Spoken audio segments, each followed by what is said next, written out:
ev 100 sale ku tevgera 1925 101 sale îsal di derve wî de jî pazdê sermaveza 1937 Seyid Rıza hat bi darvekirin 90 sal darbas bû di sera vana tev devlet bi awakî dixwaze vana veşarî bihêle. Çima veşarî bêle ew wek polîtîkayek e.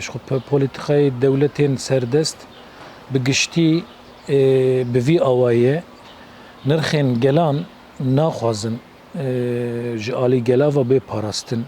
Eger ku em bêjin rêberên Kurda bi awakî hatibin darvekirin cenazeyê wan wenda dikin naxwazin bê dîtin çünkü ev nirx e. Ev Kurda digijîne hev.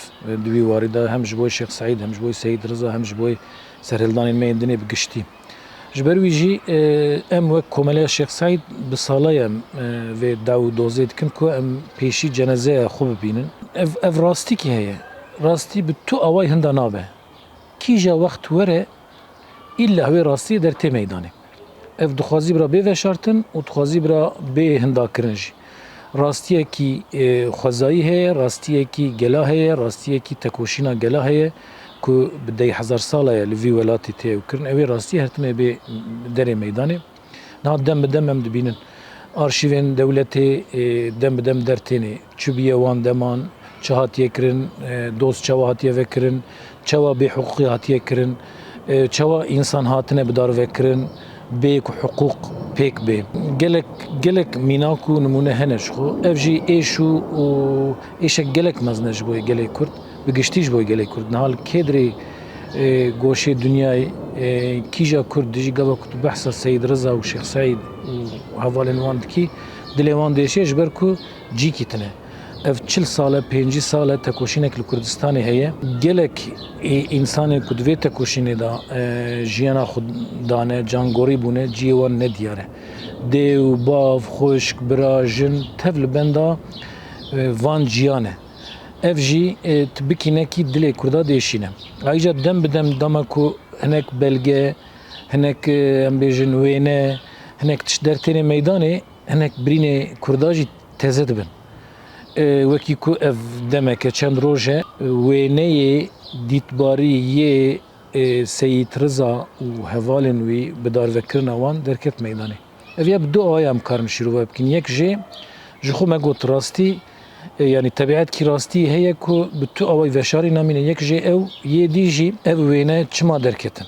Çawa derketin û divê meriv çawa nêzîkê viya bibe. Aliyê ku em dixwazin eger ku tiştê wisa derên divê rastiya wî jî derê.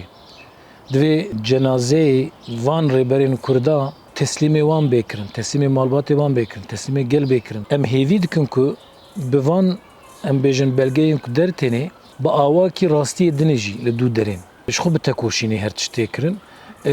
Divê vê tekoşînê di encamê de derê ku wala cenazeyê ve devlet çünkü di vî warî da teqez e yani. Pergala devleta bi giştî û bi taybetî devleta Tirkiyê tu tevgerkî xwe, tu herekekî xwe, tu tişkî xwe bê belge naylin. Yani arşîva wan her tim heye. Ev ji xwe devletbûn ev e. Ayrıca tiştê ku tên veşartin hene. Çima tên veşartin? Çünkü ev dew doz xilas nebiye. Pêvajoya vê dawî giringiya wî tişkî dinê jî heye. Divê van rastiya bêne qebûl kirin û pê jî lêborîn bê xwestin. Her çiqas hinkî tişt cî wî naygirtin yani qetiyan bêkirin tu nikarî wan cana paşta bînî lê tu bixwazî em bêjin vê erdnêgan hani însan jî rehet bijîn yani bi taybetî gelê Kurd heq kiriye yani ku wek gelekî wek gelên dinyayê azad bijî wek gelê dinyayê bi zimanê xwe karibe biaxive bi zimanê xwe bijî karibe bi xwezaya xwe bijî karibe azad bijî karibe em bêjin bê tirs bijî divê van belgeyên ku derketin bibin sedem ku karibe lêborînê bixwaze. Eger ku lêborîn nexwestin weçax hêjî wê cesaretê tune. Ez 100 sal derbas û hêjî wê cesaretê tune. Helbet van wêneya ji bo me xemgînîn e. Yani serok û rêberên Kurda bi darvakirin tişkî dinê ye yani dilê her însanî tê ew kirin. Yani tê wê menê ku îro eger ku derketibe her Kurd bi wê sêdarê vaye. Rihê her Kurdî di wê sêdarê. Rihê ku cangorî bûne û yê ku ana dijîn jî. Em divê pêvajoyê wek Komeleya Şêx Saîd jî û wek em bêjin Kurd, wek miletê gelê Kurd, em dibêjin berê ku pê dilê gelê Kurda bêşê van belge û dîtbariya divê hinkî av li vî agrê bêkirin. Bibe sebeb av li vî agrê bêkirin. Vê van wêneyê ku derketin jî em hêvî dikin gelek belgeyên dinê ji derên lê tenê bi wêneyan emîne. Di rastiyê de hestiyên wendayiyên ji rêber û serokên Kurda bigire heta em bêjin tekoşerên bi her kes yani ji zarokê biçû bigire heta kal û pîrê me yani cenaze bû zolabiya daman, cenaze di newala da werbûn, cenaze bi ava da çûn, çemê Dîcle û Furatê dem bi dem gelek caran xwîn herkî avana tev ji bo ku zelal bibin di cîkî de divê dest pê bêkirin. Meqseda me jî ew e.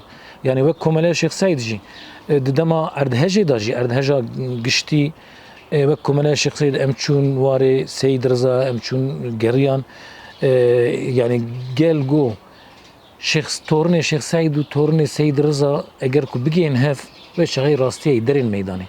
Rastî bixura ew ê gelek tiştên dinê jî bixura bînin. Ew ê azadiyê jî bixura bînin, ew ê serxwebûnê jî bixura bînin, ew ê rehetiyê jî, ew ê hêviya jî bixura bînin, hêvî şîn bibin. Di wî warî de em wek Komeleya Şêx Saîd em te qez dibêjin. Tenê wêne na. Tenê tiştê ku pê dilê me bêşê na. Tiştê ku pê yên neviyên van serok û rêberan û gelê Kurd hêviyê wan bi her awayê mezin be ku ew ê cenazeyê wan bêdît. Tenê bi cenaze mayîn na. Ev belge û arşîvên ku dertênê bira pê pêşiya hinkî rastiyê dinê negirin. Bira gelê Kurd ney tirsandin. Yani di dewsa ku em bêjin wêneyê bi vî rengê derên pêşberî me wêneyê ku gela dest daye hev û bi rehetî bi xweşî bi hev re wek azad dijîn. Em li hêviya wan wêneyan e, em li hêviya hestiyên wendayiyê xwe ne.